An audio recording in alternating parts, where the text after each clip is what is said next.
Hello everyone, welcome to the episode 106th of Solid Saturday. Our today's guest is the founder and CEO of World Changers Media. As a nationally known book strategist, speaker, ghostwriter, and editor, she has helped hundreds of thought leaders, teachers, healers, and enlightened entrepreneurs deliver their messages and radically uplevel their expert status through best-selling, impact-driven books. Titles she claims in her spare time include Self Reinvention 7, Lego Castle Designer, Dragon Tamer, Luxury Travel Hacker, and Kanazer of Kickass Boots. Learn more about Bryna and her work at www.worldchangers.media. And as of now, let's just welcome her and hear more about her career journey. How did she find her area of interest and managing to lead that? Hey, hi, Bryna. Very happy to have you on the show and really appreciate all your time and consideration being on the show. Thank you so much, Vaishali. I'm so happy to be here. Yeah, I'm also very excited because when I saw your company portal, actually, website, that captured my eyes actually because of the domain that you have, worldchangers.media. So to begin with, actually, our first question is, how did you landed up being CEO of worldchangers.media, and how did you find your interest, and what's your idea of changing world for better? Oh, thank you.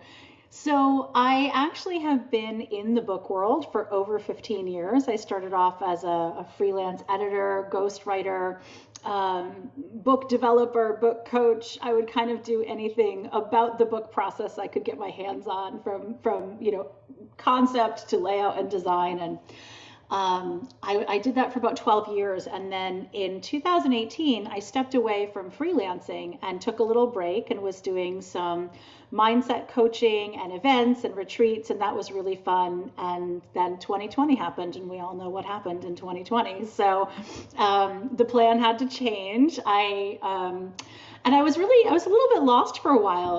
I was really clear that I was not interested in freelancing anymore because I didn't feel like I had any leverage to make real progress or change as a freelancer. I was operating within other people's systems. Uh-huh. And at the same time, I was seeing so much unfolding within the publishing world that I was just quite frankly unhappy with. And not unhappy with for myself, but unhappy with for the way that it was affecting authors and their ideas. And so, long story short, the universe kind of hit me upside the head and was like, "You're going back to books." And I was like, "No." And a tantrum ensued, which was really fun. I had like a teenage meltdown. And then I made a deal with the universe. I said, I get to be the change. If you want me back there, if you want me back in books, I'm going to do it my way. And I need to be in a position to really create change for authors, for ideas. And within 3 days, in December of 2020, the idea for World Changers Media had fully downloaded, and I had my first 12 authors signed. It was amazing. And so really the concept is to stand at the intersection of traditional and self-publishing, because I feel like authors are not being well served in either of those areas right now. And of course there are exceptions, and there are people doing beautiful work in both spaces. I want to fully acknowledge that. But the prevailing energy is either authors fighting to basically win a popularity contest to be published traditionally in the nonfiction space, which is where I work. I can't speak into the fiction space. But in the self-publishing world, it's just like a free-for-all, people are selling all kinds of different services. Nobody really knows, what services are really best for authors. Authors don't know what support to expect or ask for. And the result on either end is that the really big world-changing ideas, the ideas coming from the next generation of thought leaders, were either getting sidelined because they didn't have the audience to command a traditional publishing contract, or it wasn't being fully developed because the process wasn't there in the self-publishing model. Because the development and presentation of the idea is just as important as the idea itself. And so what we've created is a bridge between the two, where our authors get full support from start to finish to create their books. Extensive editorial support. All of our processes are modeled after the traditional publishing model. Lots of coaching, lots of cheerleading, lots of hands-on, one-to-one integration. But our authors own 100% of their rights and royalties. So that's the sort of, in a nutshell, that's what we're doing. But really, it was a question of how can we be in service to ideas, and books are the vehicle. Yep. I think books are definitely kind of a great teachers or the mentors to start with, right? So definitely you're doing great actually to giving that opportunity for getting idea out there through the books. Thank you. So thank you so much for sharing, and it is quite interesting, to see how actually it's a lot more about the three ways of learning, right? Reading, writing, and talking. So it's more or like when we say talking, it is more or listening. So reading, writing, and listening that way. So I think you are in the first initial two parts you are involved into reading and writing, and that is a great way of getting the idea out and make contribution towards changing the world, because I think we are getting down to the better thought leadership that way. So thank you so much for sharing, and we are moving towards our next section where we are going to do the topics of discussion of your areas of interest. So first, as I just mentioned about the thought leadership, so how do you see it and how can we make it better for today's generation as well as next upcoming generation? What gaps do you see right now in the thought leadership and what would be better? Yeah, well, I think there's a misconception about what thought leadership actually is. And I think it's important to lean into that first. And to me, thought leadership is actually a process of taking all of who we are and all of our various experiences and forging them into a lens through which to view our expertise. So it's, the same as you can put like a sepia filter on your camera and take pictures with this filter in place that changes the image.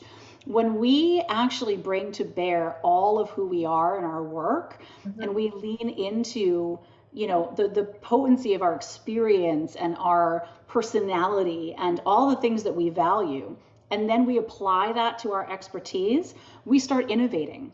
And a really simple example of this, and one that really lands for people, well, I'll give you two examples. One is there are how many psychology researchers on the planet, but there's only one Brene Brown.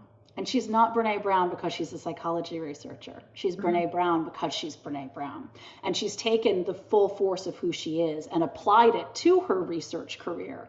And that is how she has become a thought leader. And without those personal lenses, there would be the differentiation between her work and other people's would not be so profound. I kind of fell into this thought pattern a little bit for myself because growing up, I read nothing but fantasy fiction. I was obsessed with, dragons and wizards and, all of the beautiful art that happens in the fantasy realm. And even as an adult, when I read for pleasure, that's all I read. Like, I don't want to be on this planet when I'm reading anymore. I want to go somewhere else, And so I thought for so long as a professional nonfiction editor that I couldn't talk about that part of myself because it would make me seem unprofessional that I wasn't reading nonfiction in my spare time as well as in my work time, which was silly, right? But how many times do we think these things when it comes to our hobbies, our preferences, our loves, We think, oh, that doesn't have any place in my professional life. But the thing is, it does. And I actually, when I stopped separating the different parts of my life, I was actually able to build the model that we use at World Changers, which is based on sci-fi fantasy world building, character development, and what I call the Bilbo Baggins method of book outlining, which is, it's basically the 3-point plot arc, but I Bilbo Baggins did because everybody gets it. And when I stopped trying to put boxes around the different parts of myself, the me who's a musician, the me who loves fantasy and dragons, like you can see my dragon behind me there. My friend Joanna Reed painted that for me. The part of me that is a foodie, the part of me that is a yoga teacher, when we stop separating all those pieces, we see that our experiences and our learnings in all of these places can actually work synergistically and create a viewpoint into our expertise that no one else can possibly duplicate. Mm-hmm. And so when we think about thought leadership, the way that I see it is that we just need more people being all of themselves. Because that's where the big, great, world-changing ideas come from. Mm-hmm. They don't come from replicating other people's expertise. Mm-hmm. They don't come from regenerating another version of the same system or the same, methodologies.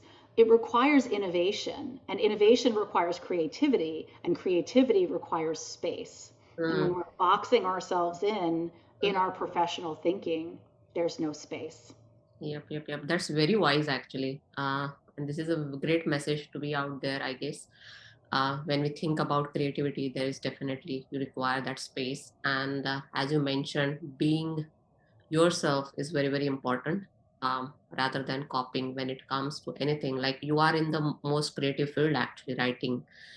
So I think in that too, it's very, very important that you have that uniqueness. Like, you are by yourself and you know what you want to give out to that book or something like that. So thank you so much for sharing this. Yeah, absolutely. We are moving towards the third segment of our today's episode, which is a fun segment. Here, what I'm going to do is I'm going to give you 3 keywords which are more or associated with your profile, and you have to just tell me whatever comes to your mind.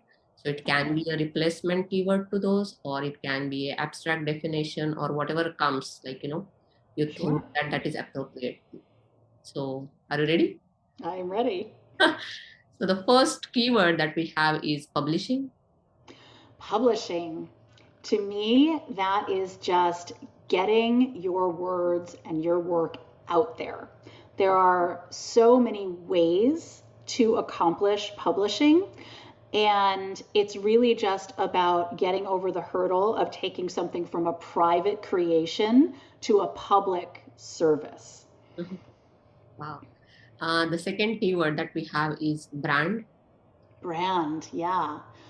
I probably think about this one a little differently than some people. Uh-huh. And I feel like it ties in with my thoughts about thought leadership, in that your brand is sort of like a holistic energy mm-hmm. in which you offer your services and your products.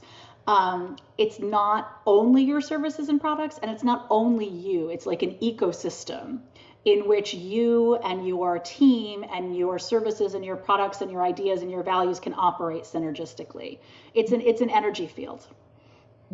Wow, this is a really very different approach, actually, like a different thought I have heard about the brand, because nowadays people work a lot more on it when it comes to personal branding or professional branding.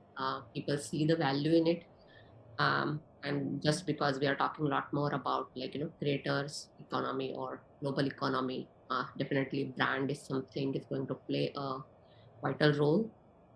So this is something different I have heard so far. So thank you so much for sharing. You're welcome. I think it's like virtual reality, right? A couple of PR people, and then media people, as well as some people who work specifically in the personal branding space. Yeah.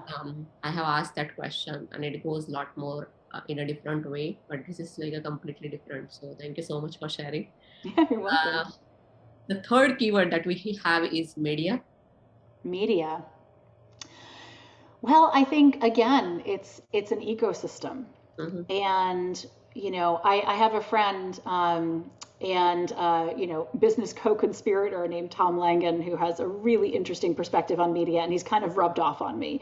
And he talks about pure, service-based content. And to me, media is just...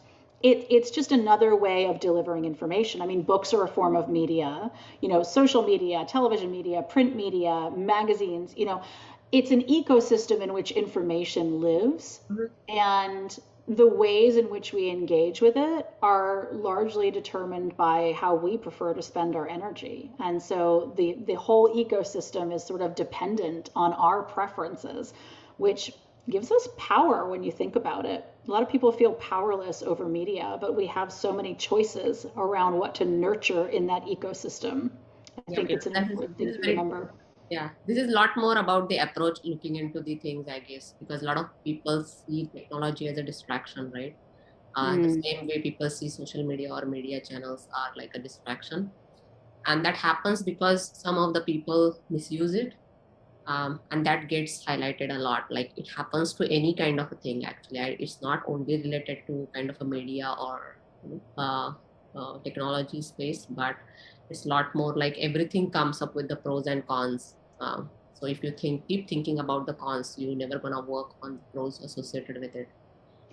Exactly, exactly. And I think, like any other ecosystem, we can cultivate what we want to cultivate and refuse to plant what we don't want to grow. Exactly. And one of the things I always encourage people to think about is don't decide what you're against, decide what you're for. And Wow. that narrows the playing field a lot. Like I can be against one thing, but that's like, I'm standing in a field and it's like, don't go south.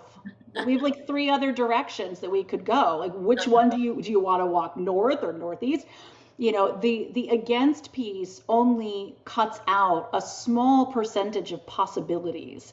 And so a lot of times it's easier to push away than to invite in. And that's just how we're built, I think, as humans. That's how the brain works. We're looking for danger, we're doing all the things.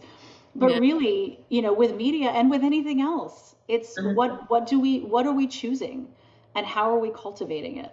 And I think we have a lot more influence in our own little reality that we each live in than we give ourselves credit for. Yeah, that's great actually. And I can see the thought leadership in you. So definitely you stand for it because you have that uniqueness when you're putting out your thoughts. So thank you Thank so you. much for being the guest on the Solid Saturday. We are definitely looking for this kind of a thought leaders, more and more thought leaders like you. Moving towards one more important section of our segment, like episode, is career, exploring your career, work, or volunteering. And under that segment, we have the question, which is more or like your topic of interest actually: how to determine right time to write a book, and how a DIY leadership book can do more damage than good for your brand. Yeah, so the DIY thing is really a big topic of discussion in the publishing space, right? Because it's the most wonderful thing that could have happened to publishing. Mm-hmm. And I say that unequivocally. Like removing the gatekeepers and introducing self-publishing is the best thing that could have happened to our industry. Mm-hmm. There's always a flip side though. And the flip side is that the gatekeepers, being traditional publishing companies who once just were the only operators in this space, they were scanning not just for marketability, but also for quality and for proper development of ideas. And now there's no bar that's being set in self-publishing. And so I see a lot of people with brilliant ideas Uh-huh. who just don't know what they don't know about producing a book. And books are different than any other form of media. They require a special level of treatment, a special form of development, special considerations that don't need to be present in blogs or in social media or in articles or in any other form of written content. And by people not knowing what they don't know, often what they end up sending to market are books that are like 70% done. And they haven't gone through the iterative processes in order to become their best selves. And so, I always say, like, if you're just starting out and you want to get your story out there and it's really important for you to just share your message, hell yes, publish it, get it out there, do it, do it yourself. If you have a successful business though, and I you're should think looking about to, it to actually. go to the next level, Yes. right? If you want to, if you're looking to get onto big stages, if you're looking to speak at big conferences, if you're looking to really step into that thought leadership, make sure that you get support creating that book so that it is its best self and so that it's the best possible representation of you and your idea and your brand. And so it's really about what is the need at this stage of your evolution. And so to me, when people feel like they can DIY their thought leadership book when they are, they're building $1 million businesses and they have these big brands and they have these big audiences. If for any reason the mark is missed during the book creation process, it will undermine their brand. And I have conversations about this with people all the time. Hey, yeah, this friend of mine, he went through this, this DIY book creation course, and then he published this thing on Amazon, and I just don't think I can hire him anymore. I mean, I have this conversation once a week, if not more. And it's sad because the ideas are brilliant. And the authors are experts and they're leaders and they're doing their work in the world. And they just didn't know what they didn't know. And I consider it part of my mission to educate people in the space about this, because once we get to a certain level, it is really helpful to have guidance and mentorship and sometimes just somebody to do it for you. And that's kind of where we landed with World Changers, is that we're not doing, entry level books. We're doing, the books that people are going to leave as legacy pieces. These are the books that people are going to be able to lean into 10 years from now. And that just requires a different level of accountability to the greatness of the idea. And so when people get to that level, my advice is always like, please don't do this yourself. Really, please find someone who's an expert and allow them to support you, because your book will thank you, your audience will thank you, and your idea will thank you. Yes. And that's something actually I tried to cover through the podcast as well. There are a couple of writers as well as, editors came. They also mentioned the same thing actually, that it's very, very important that you get that editing, even though sometimes, writers doesn't like it. But it's very important to have that proper editing. And as you mentioned, it goes through a couple of iterations, right? It's not like whatever you write, it is like a finishing touch at the first go.